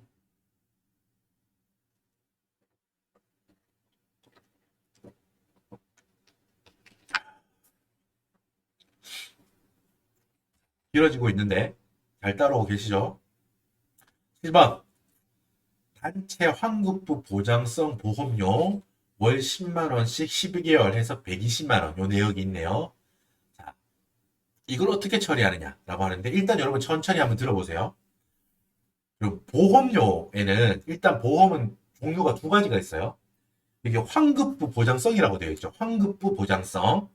자, 일단 보장성 보험 한 종류가 두 개가 있다고요. 보장성 보험 밑에 종류가 두 가지가 있다. 이렇게 생각하세요. 보장성 보험이라고 하는 거는 쉽게 말해서 뭐 예를 들어서 내가 뭐 회사에서 뭐 일하다가 다쳤다. 뭐 여러 가지 상황이 있겠죠. 그거를 뭐 보장해 주는 거예요. 여러 가지 정해놓은 어떤 그 조건이 있겠지. 그 조건이 생겼을 때 그걸 보장해 주는 거예요. 안 좋은 일이 생겼을 때 거기에 대해서 보험금을 주겠다고 그 약속한 상품이에요. 그죠? 근데 그 상품이 보장성 보험은 상품이 두 개가 있다고요. 종류가. 환급부 보장성이 있고 순수 보장성 보험이 있어요. 환급부 보장성 보험이 있고 순수 보장성 보험이 있다는 거예요. 종류가 두 가지가 있는데 우리 여기 나온 건 뭐예요? 환급부 보장성이에요. 읽어볼게요. 환급부 보장성 보험이라고 하는 거는 만기에 환급이 되는 보험이야. 기간이 있겠죠? 이 보험은 내가 언제부터 언제까지 든다. 내가 죽을 때까지 든다. 이러면 종신보험일 거고, 뭐 10년으로 한다. 20년으로 한다. 뭐 이런 식으로 만기가 있는 보험이라고 해요. 그래서 이렇게 적혀 있는 거야. 만기가 되면은 얼마를 환급해 드립니다라고 적혀 있는 거예요. 자, 여기 양괄로 친 부분이 있습니다. 만기에 내가 납입을 하겠죠? 매달 보험료를 납입할 거 아니야, 보험회사에. 그 납입한 보험료를 초과하지 않는 범위 내에서 나중에 만기가 되었을 때 나한테 환급이 되는 보험. 그게 바로 환급부 보장성 보험이에요. 따라오고 있죠? 이게 무슨 소리냐면 만약에 10년 만기라고 해. 내가 10년 동안 뭐 한 달에 뭐 얼마씩 넣었어요. 그래서 10년 동안 1,000만 원을 넣었다. 해봐. 1,000만 원을 넣어서 뭐 10년이 됐어요. 10년이 됐어. 10년이 만기가 됐어. 그래서 만기가 돼가지고 그때 약속이 적혀 있는 거야. 이 1,000만 원만큼 납입이 됐다면 그 절반 돌려줄게. 응? 그렇게 만약에 돼 있다고 해봐. 약관에. 만기에 환급하는 거야. 근데 뭐예요? 중요한 건 뭐야? 내가 납입한 보험료 1,000만 원을 넘게 돌려주면 안 돼? 여러분 그거는 저축 상품이에요. 그거는 딱 금융 상품이라고. 그건 여러분 어때? 실질적으로 만약에 내가 10년 동안 1,000만 원을 납입해요. 만약에 그래 만기에 1,100만 원을 주는 상품이라고 해봐. 그럼 그거는 뭐하고 똑같아요? 적금하고 똑같잖아. 그지? 내가 1,000만 원 투자해서 1,000만 원만큼을 납입해서 만기에 1,100만 원을 받는다고 하면 어때? 내가 납입한 금액을 초과해서 지금 이득이 생기죠. 그거는 마치 뭐하고 똑같아요? 이자하고 똑같죠? 이자 소득하고 개념이 똑같잖아, 지금. 내가 얼마를 납입하고 매달 뭐 얼마 매년이든 납입을 하고 만기가 돼서 돌려받은 금액이 내가 애초에 처음에 납입했던 그 보험료를 초과한다면 그거는 실질적으로 저축 상품이야. 그죠? 적금하고 똑같잖아. 실질이. 명목은 아무리 보험이라고 되어 있지만 그거는 따로 이자 소득으로 과세가 될 거예요. 지금은 그게 아니야. 그래서 지금 이 단서가 적혀 있는 거예요. 내가 납입한 그 보험료 1,000만 원 있죠. 그거를 초과하지 않는 범위에서 일부분을 환급하겠다. 라고 하면 걔는 그 상품은 보험 상품으로 인정이 되거든요. 더 복잡하게까지 알 필요 없어. 지금 여기까지만 이해가 되면 돼요. 환급부. 여러분, 이 부라는 게 뭐죠? 여기 부라고 돼 있잖아. 이 부. 이건 조건이에요. 조건. 영어로 하자면 뭐 with. 여러분 지금 여기 펜이 점점 안 좋아져서 원래 악필이긴 하지만 점점 조금 더 안 좋거든요. 양해해 주세요. 날씨가 또 악필인 거를 조건을. 자, 여러분 환급부 보장성은 환급이 되는 조건의 보장성 보험이다 이 말이야. 이 부라는 거는 조건이야. 어떤 조건 하의 보험이다 이 말이에요. 환급이 되는 조건이다. 환급이 되는 조건의 보장성 보험이다 이 말이에요. 환급부 보장성이라는 거는 이 부라는 거는 어떠한 조건이 딸려 있다라는 뜻이에요. with. 그죠? 환급이 되는 뭐 with 리펀드 뭐 이렇게 하면 리펀드 맞나? 아무튼 환불 이런 거겠죠. 좀 다른 개념이겠지만 그 개념이 딸려 있는 거예요. 그런 보험이라는 말이야. 여러분 또 뭐 있다고 했어? 지금 이렇게 해서 환급부 보장성 보험을 설명드렸습니다. 밑에 순수 보장성 보험에 대해서 설명드릴게요. 자, 순수 보장성 보험은 돌려주는 거 없어.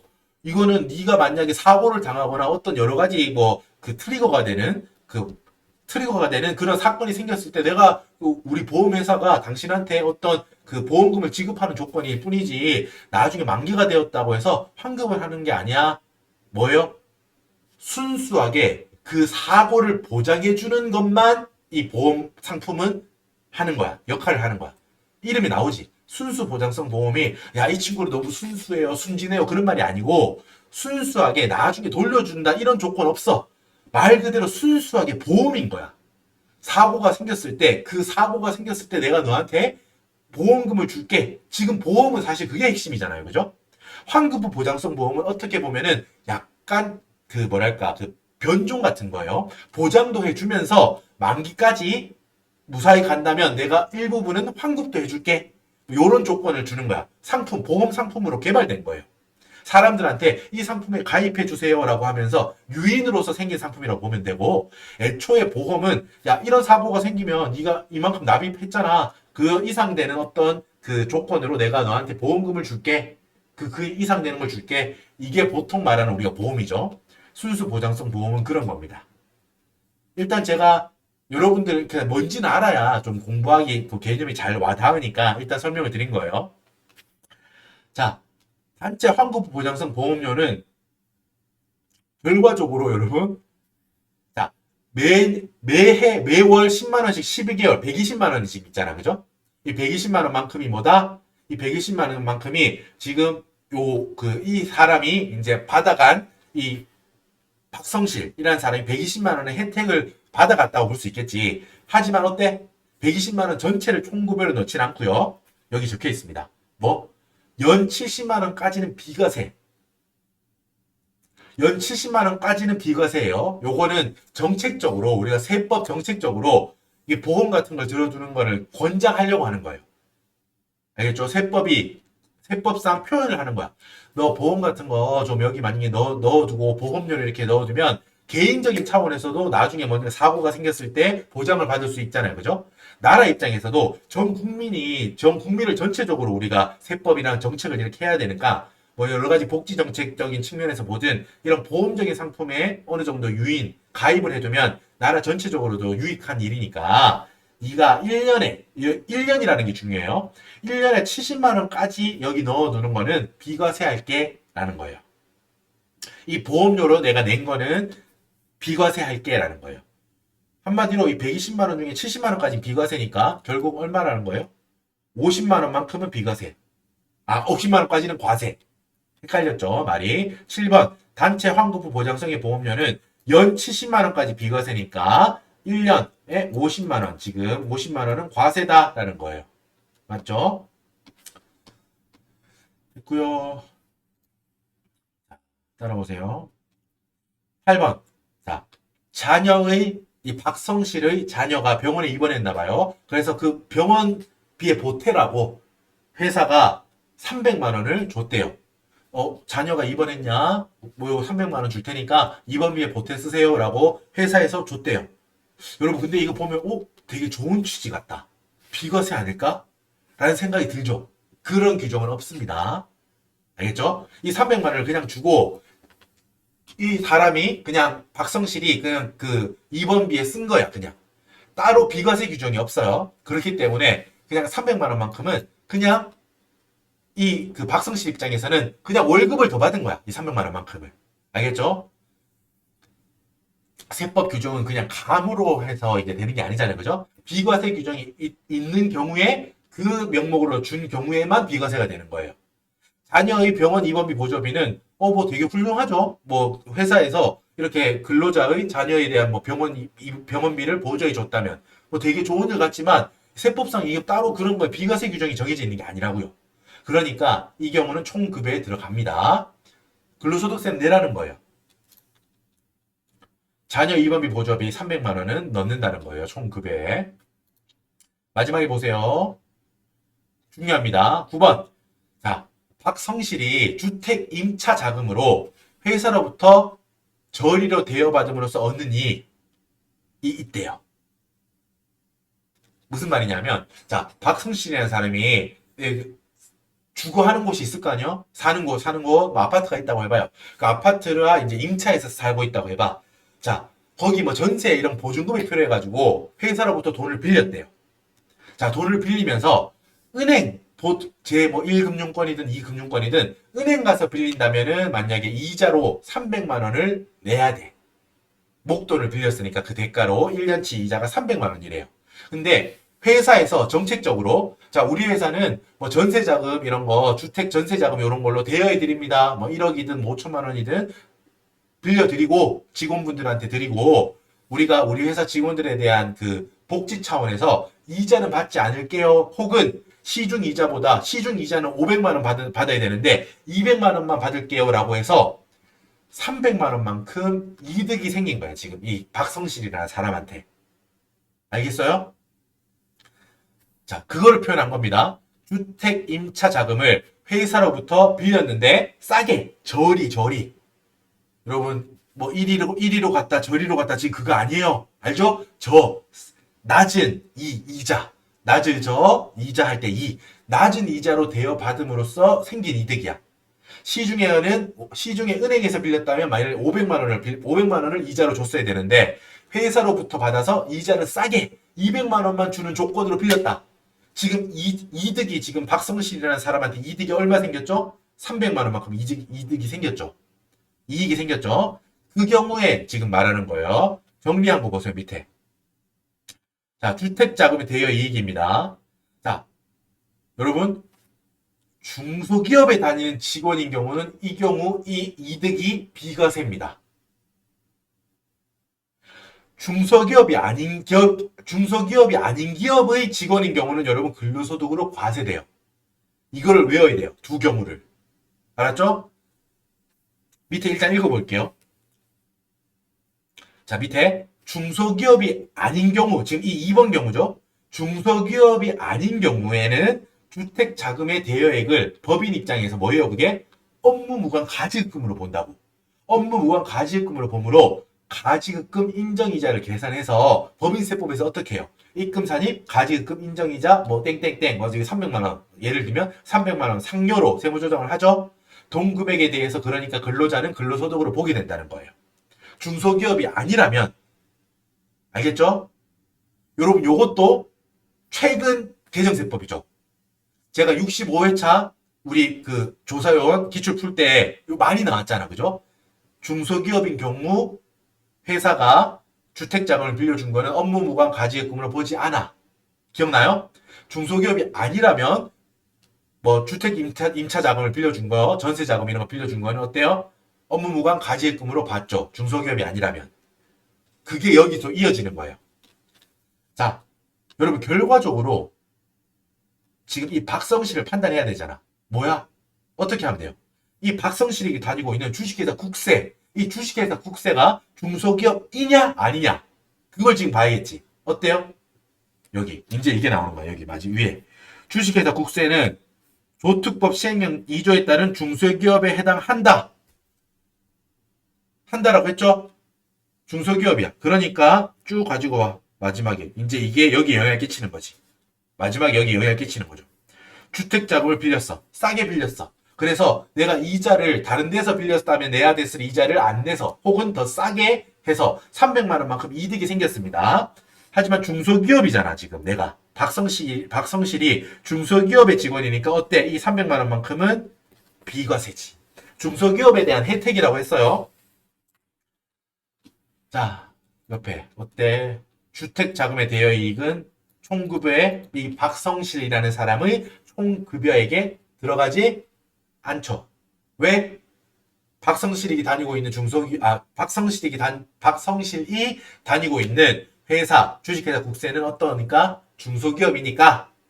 알았죠? 만약에 중소기업이 아니라면 여기 300만 원 더 해줘야 돼요. 총급여에 들어갑니다. 알았죠? 이것도 구별해서 외워두셔야 돼요. 자, 이제 총급여액이 다 끝났어. 문항, 지금 마지막 문항 몇 번이야? 1, 2, 3, 4, 5, 6, 7, 8, 9. 9번 문항까지 쭉 판단하면서 내려왔지. 그죠? 쭉 판단해서 내려왔더니 총급여액이 얼마라는 거예요? 총급여액이 8,510만 원. 여러분 제가 100만 단위로 숫자 쓰는 거 알죠? 8,510만 원입니다. 85.1이라고 하는 거는 8,510만 원이에요. 자, 여기서 뭘 빼요? 근로소득 공제액을 빼면 근로소득 금액이 된다고. 뭐라고요? 자, 1번 총급여액에서 2번 근로소득 공제액을 빼면 3번 근로소득 금액이 돼요. 맞죠? 자, 총급여액은 8,510만 원이고요. 2번 근로소득 공제액은 우리 어떻게 잡았죠? 뭘 보고 이거 외우는 거 아니라고 나와 있습니다. 근로소득 공제액은 우리 여기 9페이지 교재 9페이지 참고자료의 위에 있던 1번 산식 우리 보고 왔잖아. 그죠? 거기에 있다고. 한 번 더 보고 올까요? 아까 못 봤던 분들을 위해서.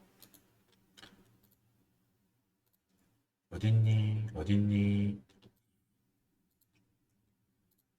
여기 있다. 9페이지 맞죠? 9페이지에 근로소득 공제 여기라고요. 지금 뭐 8천 몇만 원이었죠? 그러니까 구간이 어디야? 이 구간이잖아. 네 번째 구간. 4,500만 초과 1억 이하 이 구간이죠. 공제액은 얼만데? 여기. 요거 갖다 쓰면 되겠죠? 1,200만 원 더하기 4,500만 원을 초과하는 금액의 100분의 5. 그게 바로 공제액이다라는 거잖아.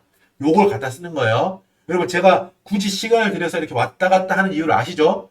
여러분들이 직접 실전이라고 생각해야 돼요. 실전이라고 생각하고 근로소득 공제액은 여기서 갖다 쓰겠구나 라는 걸 실전 연습처럼 보셔야 된다고. 하셔야 된다고.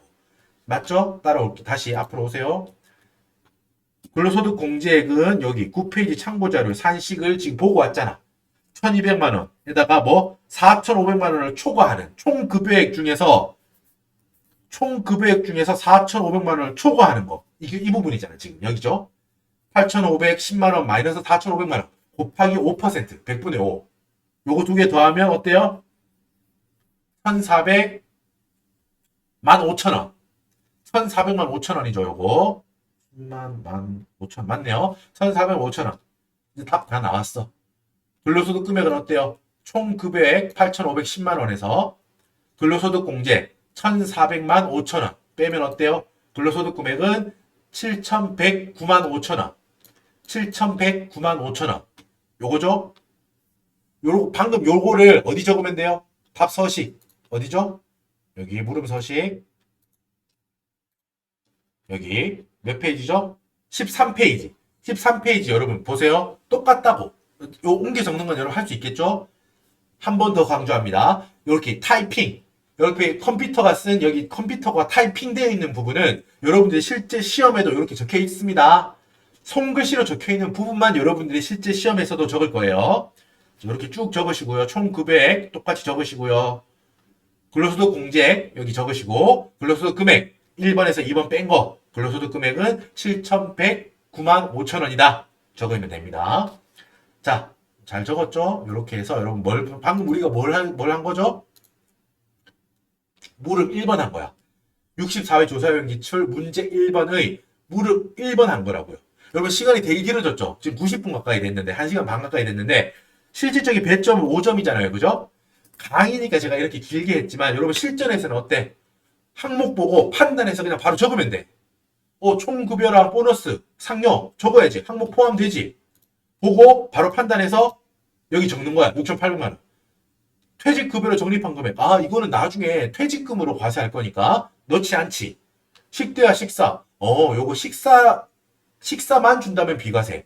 식대, 돈만 준다면 10만 원까지 월 비과세인데 둘 다 준다면 식사 자체는 비과세. 식대는 전액 과세니까 10만 원씩 12달 120만 원. 오케이. 총급여에 넣어. 인정상여. 제가 지금 여러분들이 풀이하는 과정을 압축해서 빨리 말하는 거예요. 인정상여. 법인세법에 따라 처분된 인정상여다. 언제? 귀속시기 언제지? 그렇지. 근로를 제공한 연도 2020년 작년 귀속이구나. 올해 21년도 급여가 아니구나. 점 넘어가는 거야. 임금yo금 처분 결의에 의한 상여. 요건 어때? 20년 실적에 의한 상여를 주는 거더라도 귀속이 언제? 임금yo금 처분 결의일이 속하는 21년도 총급여구나. 들어가야지. 1,000만 원. 자가운전 보조금 2,400만 원, 240만 원 넣어야지. 오케이. 환급부 보장성 보험료 1년에 70만 원까지만 비과세니까 초과되는 50만 원은 과세해야지. 자녀의 병원 입원비 보조금은 비과세 규정이 따로 없으니까 300만 원만큼은 과세가 돼야 되는구나. 총급여에 들어와. 주택 임차 자금 싸게 빌려준 그거에 관한 이득 300만 원은 뭐다? 중소기업이 아니라면 이 박성실의 근로소득이 되겠지만 중소기업이기 때문에 나라에서 중소기업에 대한 혜택 차원에서 근로소득으로 안 보는구나. 점. 요런 식으로 판단해서 빨리 풀 수 있다고요. 물론 공부를 했다는 가정하에. 그죠? 자, 이렇게 해서 총급여 뽑아내고 밑에 있는 공제액이야. 산출식 보고 바로 적어버리면 되고 근로소득 금액은 1번에서 2번 빼면 되고 이런 식으로 연습이 필요합니다. 어떻게 그렇게 빨리 하냐? 물론 처음에는 못하죠. 하지만 항목 하나하나 보면서 판단하고 이렇게 빨리빨리 하면은 시간 세이브하면서 빨리 풀 수 있는 문제야. 무릎 1번 같은 경우는. 아시겠죠? 자, 여러분 이렇게 해서 우리가 무릎 1번 풀이 마치겠습니다. 잠깐 쉬셨다가 다음 클립 무릎 2번에서 뵙죠. 수고하셨습니다.